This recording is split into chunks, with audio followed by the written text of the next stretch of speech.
2년간 이 프로젝트를 진행을 하다가 2019년도에 빠져나옵니다. 왜 빠져나올까요? 아주 심플합니다. 우리는 전쟁에 AI를 도입할 수 없다. 군사용은 그냥 오로지 타격, 사살, 인공지능이 가지고 있는 가장 안 좋은 점을 가장 먼저 사용한 것뿐입니다. 살짝 기술을 커스터마이징하면 바로 전쟁 무기화되는 그런 상황에 저희가 와 있습니다.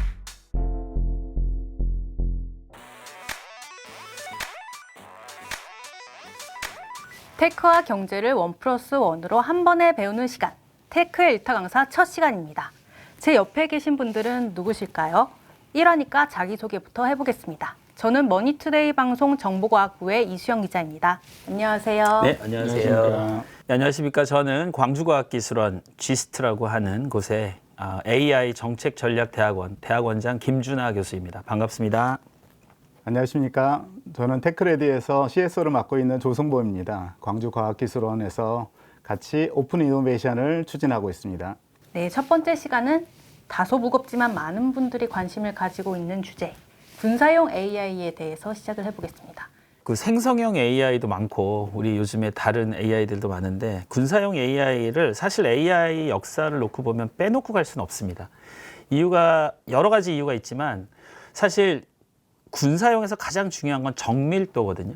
제어 기술인데 이 제어 기술을 발전을 시키다 보면은 AI 등장이 반드시 나타나게 되고, 그리고 새로 개발하는 모든 무기들, 새로 만들어내는 모든 소프트웨어들이 바로 AI와 직접적인 연관이 있기 때문에 오늘 작가님, PD님들이 그런 의도로 이 주제를 던지신 것 같습니다.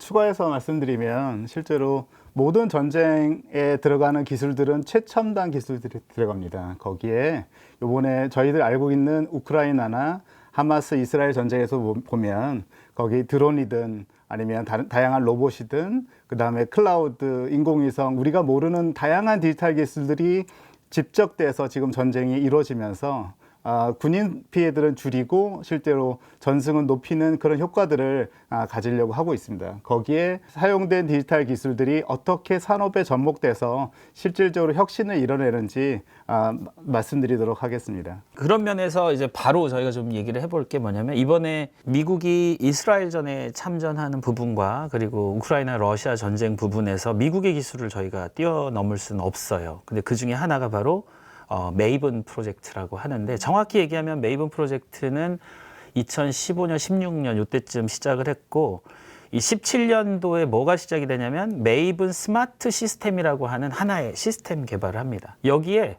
제일 먼저 참가하게 된 회사가 있습니다. 어디일까요? 어디죠? 메이븐 스마트 시스템에 제일 먼저 참가하게 된 회사, 구글입니다. 네, 구글이 2017년도에 참가를 하면서 2년간 이 프로젝트를 진행을 하다가 2019년도에 빠져나옵니다. 왜 빠져나올까요? 아주 심플합니다. 우리는 전쟁에 AI를 도입할 수 없다. 이 이유로 빠져나오는데, 더 재밌는 이야기는 빠져나오니까 다른 회사가 채워질 거 아니에요. 누가 채워졌을까요? 마이크로소프트와 아마존 웹 서비스가 참가를 합니다. 그러면서 메이븐 스마트 시스템 개발이 시작됐고, 거기에 메인 플레이어로 팔란티어 테크놀로지라 그래서 전 세계에서 데이터 분석을 가장 잘하는 중견 기업이 참여를 하면서, 어찌 보면은 우크라이나 전쟁 때 독일 주둔지에 첫 시범 사업을 하는 겁니다. 이 메이븐 스마트 시스템이. 그래서 러시아 군들의 군 장비 위치, 탱크, 군의 큰 이동이 어디서 이루어지는지 이런 것들을 슬쩍 우크라이나에 제공을 하면서 여기서 투입되는 AI 자율 무기, AI 궤도 추적 장치 등등이 도입이 되기 시작합니다. 근데 이제 그렇게 하기 위해서는 실제로 러시아가 우크라이나에 어떻게 전쟁을 일으켰는지에 대해서 알아야 되는데요. 왜냐하면 우크라이나 전쟁이 발발하면서 러시아가 가장 첫 번째로 타격한 곳이 어딜 것 같으세요? 핵심 통신 시설, 데이터 센터를 먼저 요격을 합니다.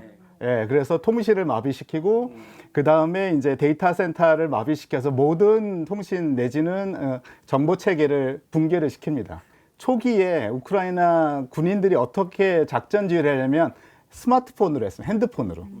핸드폰을 한 이유가 핸드폰은 이게 해킹이 가능합니다. 그리고 러시아가 스마트폰 통신들을 다 해킹하면서 우크라이나가 초반에 이제 전세를 잃은 게 그 해킹된 그 모든 정보를 러시아군이 갖고 있으면서 이제 러시아가 승기를 잡은 거죠.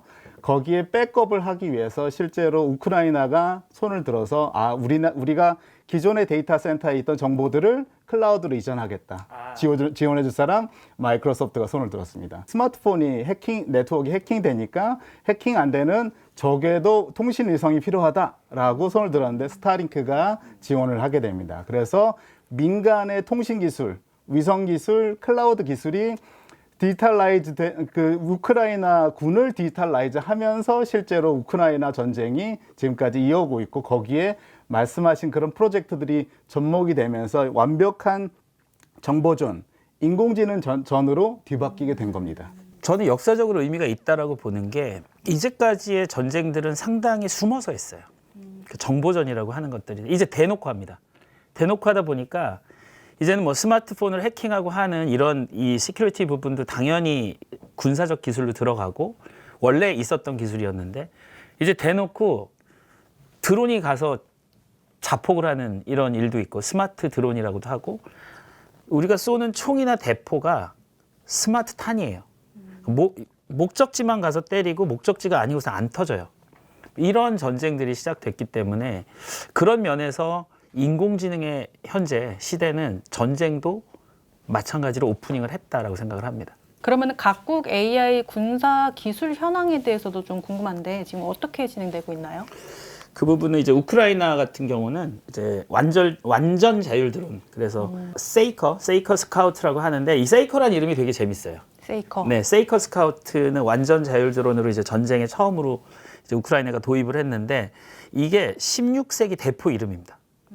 근데 이 이름이 천덕꾸러기라는 뜻이에요. 천덕꾸러기. 그러니까 이게 어떤 거냐면 작은 대포는 끌고 갈 수 있고요. 큰 대포는 캐논포 같은 경우는 뒤에서 조준해서 쏠 수 있는데 얘는 애매한 거예요. 그 들고 가기도 그렇고 안 들고 가기도 그렇고. 근데 우크라이나가 이번에 그 이름을 붙였어요. 세이커 스카우트라 그래서 완전 자율 드론으로 대포의 영향력을 갖겠다. 이런 어떤 시작을 알린 것 같고 그래서 군사 표적 부분을 독립적으로 탐지를 합니다. 날아다니면서 얘는 때릴 곳, 안 때릴 곳, 공격할 곳, 아닐 곳 이렇게 찾고 GIS ARTA라고 하는 포병 지휘 통제 체계를 사용을 하는데 이 원래 ARTA라는 것은 원래 설정, 목표, 타격, 공격 시간을 설정을 하는데 20-30분이 걸려요. 근데 이번에 AI를 도입을 하면서 1-2분으로 단축시킵니다. 의사결정을 빨리 합니다. 그리고 2014년 이후로 지휘 통제 체계가 거의 그냥 쉽게 말씀드리면 수동으로 진행되던 것들이 전부 몇 초 안에, 몇 분 안에 작전 지시부터 타격까지를 가능하게 하는 시스템이 도입이 됩니다. 이게 우크라이나고요. 이스라엘은 조금 슬픈 이야기지만 타격 대상을 너무 잔인하게 잡았던 것 같아요. 이건 제가 편향적인 게 아니고 너무 많은 사람들이 이제 돌아가셨기 때문에 그런데 가스펠하고 라벤더의 성격은 이름은 가스펠이고 이름은 라벤더 평화롭죠. 그런데 얘네들은 주로 건물을 타격하거나 사람을 타격합니다. 가스펠 같은 경우는 드론 영상, 뭐 지진파 이런 것들을 다 분석한 다음에 요격 건물을 중심으로 타격을 하고 그다음에 라벤더 같은 경우는 통신 기록, 위성 이미지 저희가 지금 이렇게 노트북으로 얘기해도 이 카메라에서 저를 본다면 해킹만 되면 제 이미지를 바로 딸 수 있으니까 개인 이 무장 세력을 가담자를 식별을 해가지고 타격을 할 수 있습니다. 그런 기술들이 이스라엘에서 도입이 됐고 그 가자 지구의 많은 대상을 무차별적으로 한 4만 명 정도를 킬링 후보 리스트에 두고 해킹한 다음에 전시 상황에서 타격 여부를 결정하는 기술도 나왔고 미국은 최근 리플리케이터라고 해서 중국을 대항하기 위해서 중국이 사실 드론 기술은 제 개인적인 생각으로는 전 세계 탑이라고 봅니다.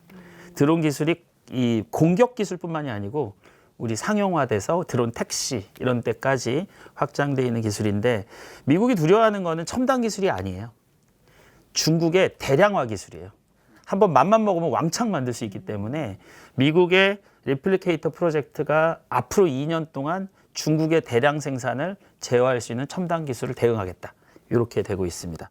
저는 이제 추가적으로 이제 말씀을 드리면 아까 말씀하신 우크라이나 전쟁에 쓰인 드론, 요즘 드론에 이제 인공지능을 탑재해서 실제로 자율적으로 전투를 수행하는 그런 드론들을 이제 전장에서 지금 쓰이고 있는데요. 우크라이나 같은 경우는 실제 말씀드린 대로 가장 기초 단계의 인공지능을 사용한다고 보시면 될 것 같습니다. 그래서 초기에 군에서 오더한 표적지에 끝까지 날아가서 그리고 거기에서 이제 임무를 완수하는 그런 모델들.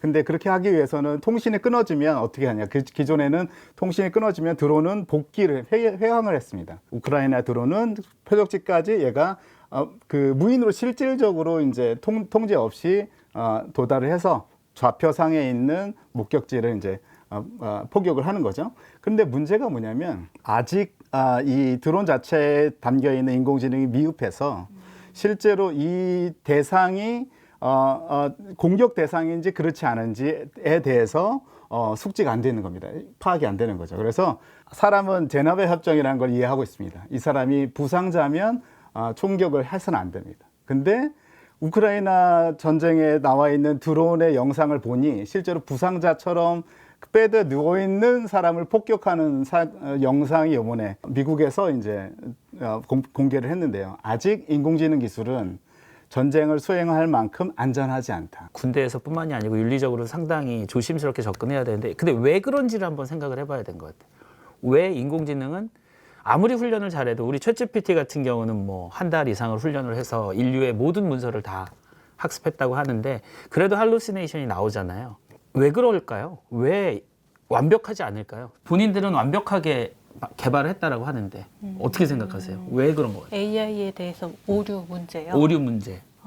인간이 어느 정도 아직은 개입해야 하는 수준이라서 그런 게 아닐까. 그 부분이 바로 눈치예요. 눈치. 인공지능은 눈치가 없습니다. 그렇죠. 사람이 아니. 그쵸, 사람이 그쵸. 딱 알고 있는 눈치는 뭐냐면요. 지금 이 스튜디오에도 카메라가 몇 대 있고 이 공간은 몇 평이고 지금 이 상황에서 PD님이 좋아한다 싫어한다 이걸 옆으로 제가 견눈질을 다 보고 있거든요. 이렇게. 그렇죠. AI는 그걸 모르죠. AI는 이걸 몰라요. 그쵸, 이 그쵸. 상황을 맞아요. 다 설명해 줘야 돼요. 전문 용어로는 메타 컨디션, 그래서 메타인지 능력이라고 하고 상황, 시간, 앞뒤, 컨텍스트를 전혀 파악을 못하기 때문에 쐈어, 맞춰, 그럼 그 목적은 정확하게 갑니다. 이게 딥러닝으로 들어가고 인간의 감각과 인간의 상황 파악을 하는 데는 인공지능이 아직 그게 없습니다. 그렇기 때문에 지금 생성형 AI는 그런 쪽의 개발에 좀 더 가깝게 접근해 있고 군사용은 그냥 오로지 타격, 사살, 인공지능이 가지고 있는 가장 안 좋은 점을 가장 먼저 사용한 것뿐입니다. 군사용 AI는 그러면 입력과 출력을 가장 잘하는 AI다. 맞습니다. 우크라이나 관련된 드론 관련해서 말씀을 주셨는데요. 저는 이제 러시아 관련해서 몇 가지 리서치를 했는데 러시아는 2010년대 후반부터 그 러시아는 대륙 국가 아닙니까? 대륙 국가에서 실제로 항공 드론보다는 전차를 드론화해서 자율주행 전투용 전차를 만드는 거에 굉장히 집중했고요. 화력이 어마무시합니다. 그런데 이번에 우크라이나 전쟁에는 전투력을 뺀 부상자 내지는 물자 수송용 트럭으로 자율주행 그 탱크를 투입을 해서 실제로 전투를 치르고 있고요. 그런데 우크라이나의 드론들은 그런 전차들을 이제 공격하는데 좀 하고 있고요. 드론에 의해서 러시아가 공격을 받으니까 항전을 합니다. 그래서 러시아는 우크라이나가 서방 국가에서 지원을 받은 전차들을 공격하는 그 가미가제형 드론을 란셋이라고 하는 미사일 비슷한 드론을 자폭 드론을 이제 출시를 해서 실질적으로 그 전차들을 다 무력화해 버리죠. 그래서 항전에는 항상 응전이 있습니다. 그래서 전투가 이렇게 지금 로봇이 이제 전투에 직접적으로 개입되는 그런 모델들이 지금 일어나고 있고요. 여기에서 제가 궁금한 거는 그러면 대한민국의 인공지능은 어느 정도 수준입니까? 사실 이쪽 필드에서 이야기하는 바들은 우리 생성형 AI나 초거대 AI 이렇게 현재 지금 막 유행하고 있는 이런 AI를 개발할 수 있는 나라가 몇 나라나 되느냐라고 했을 때 순서대로 따지면은 미국, 중국, 한국, 이스라엘, 캐나다 요 정도로 봅니다. 그래서 우리는 3위에서 5위권 정도.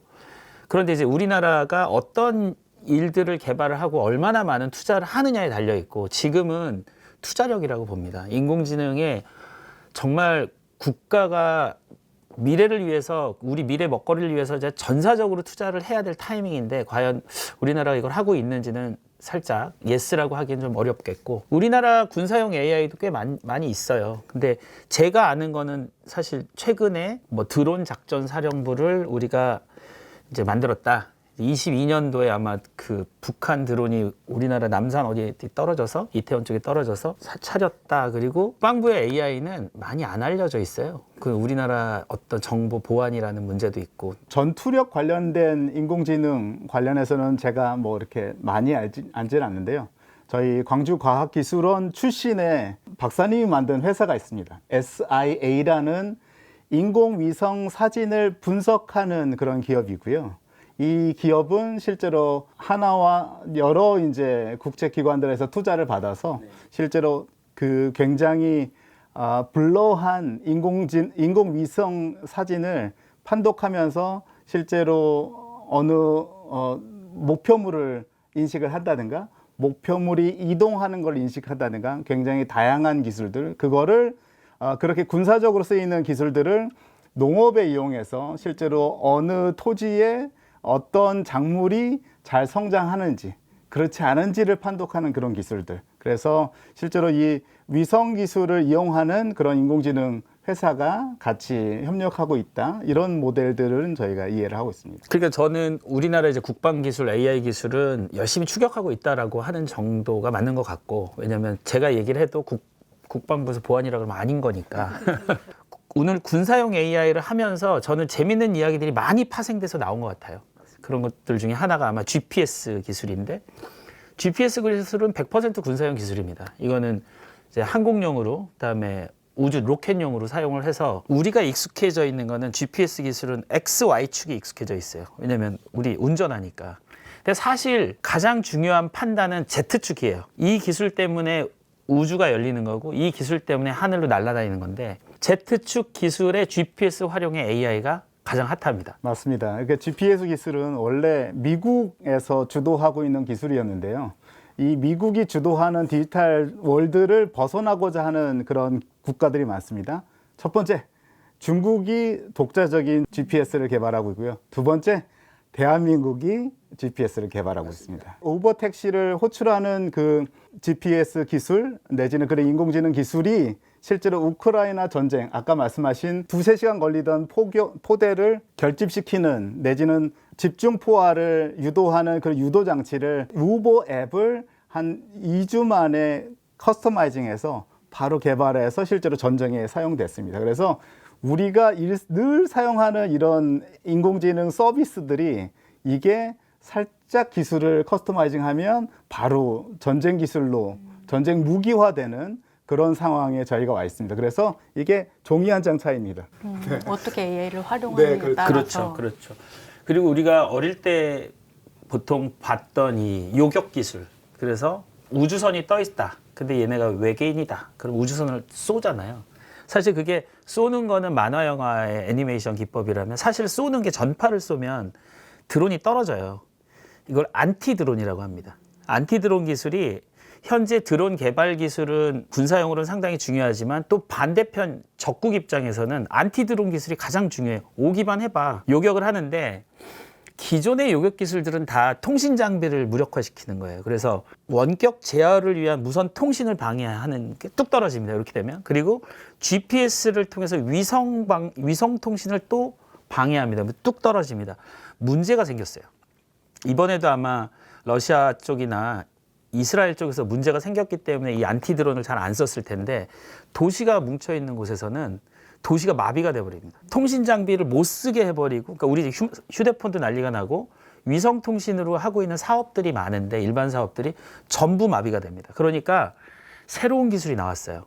카이스트에서 나온 기술입니다. 뭐를 건드리냐면 우리 인간이 달팽이관 앞에 반고리관이라고 있어요. 반고리관이 평형 감각을 이렇게 유지시키는 건데 이 원리를 이용을 해서 드론이 떠 있을 때는 분명히 평형 감각을 유지하기 위한 뭔가가 있어를 추적한 겁니다. 그게 자이로스코프라고 하는 센서인데 이 센서가 평형 감각을 유지하기 위해서 계속 움직이면서 센싱을 하는데 이 자이로스코프에 같은 주파수를 공진시켜 버리면 이 자이로스코프이 오르락내리락 하다 평형 간격이 없어져서 뚝 떨어져요. 그러면서 뭐가 없어진 거냐면 무선 통신 방해하고 위성 통신 방해를 안 하고도 안티 드론 기술이 나왔습니다. 그게 우리나라 카이스트 기술입니다. 그리고 우리는 전 세계 최초 기술. 전 세계 최초죠. 이거 한 2015년 정도에 개발이 됐는데 오래됐네요. 지금은 많이 이제 어드밴스가 돼서 아마 군대에서도 사용을 할 거고 다른 이제 개인 정보 보호, 개인 촬영 보호 이런 것들에도 사용이 되고 있는 걸로 알고 있습니다. 인공지능이 훈련이 되면 초기 판단에 대한 편향성 때문에 끝에 가서는 아무리 선한 사람이어도 이 사람은 뭐 금융권에서 돈을 안 빌려줄 수도 있는 거고 범죄 가능성이 높다라는 편향성 때문에 알리바바 그리고 또 중국 정부에서 중국인의 얼굴로 안면인식 기술을 만들어라 이런 얘기도 있었는데